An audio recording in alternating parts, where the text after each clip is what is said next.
Generally, no matter where you live, when people start talking about closing a school, we get emotional. My high school, my middle school, my elementary. The elementary school that I attended, Charles R. Drew, is now a boys' academy with some long fancy name. But if we take out the emotion and just look at the factors that we need to consider for the overall impact, then it's less sensitive to us.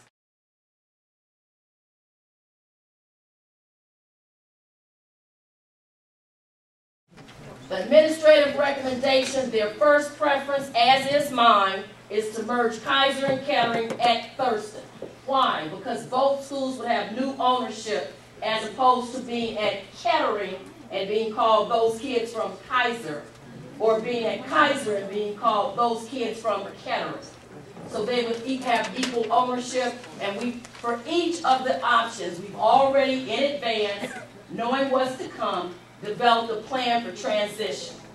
Recommendation number 2, because it is recommended that we close 2 schools, it is the recommendation of the team that Holmes would close the first year and Kettering the second year, because we think we'll lose more students to IPSI in closing Kettering as opposed to Holmes.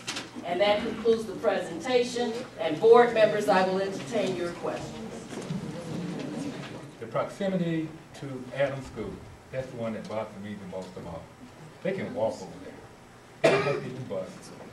I think it was in a mile of some of our schools. Another thing about Holmes area that I can let you may not know is that community changed over the last 10 years because of the cost of homes, and younger families moved in there. It was not that way 15 years ago. You have parents in that school area that producing kids. I didn't see, when I compared the two, there was really no comparison. And if you look at what the administrators came up with on this sheet, you take out building conditions, which, or capacity, which we made it ourselves, then you had the whole thing. Well, my big concern is the numbers are so close. No school really emerged as a school of choice to shut down. Yeah, the numbers are very close. So you know, I go to my weighting.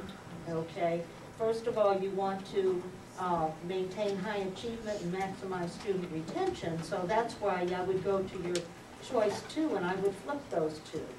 You know, I would say you want to maximize, you know, we're very, very precarious. You want to maximize student retention.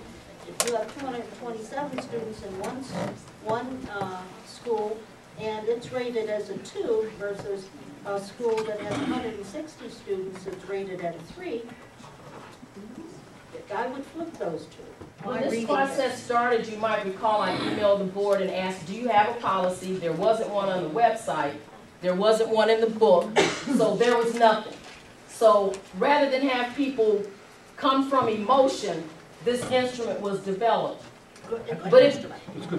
And thank you. And if you would like to look at these categories and say, Dr. Jackson, we want you to base the decision on, or base your recommendation on these 5 criteria as the ones that are most important to us, then we can go back and take another look and make a recommendation. Or as board members, what's your pleasure?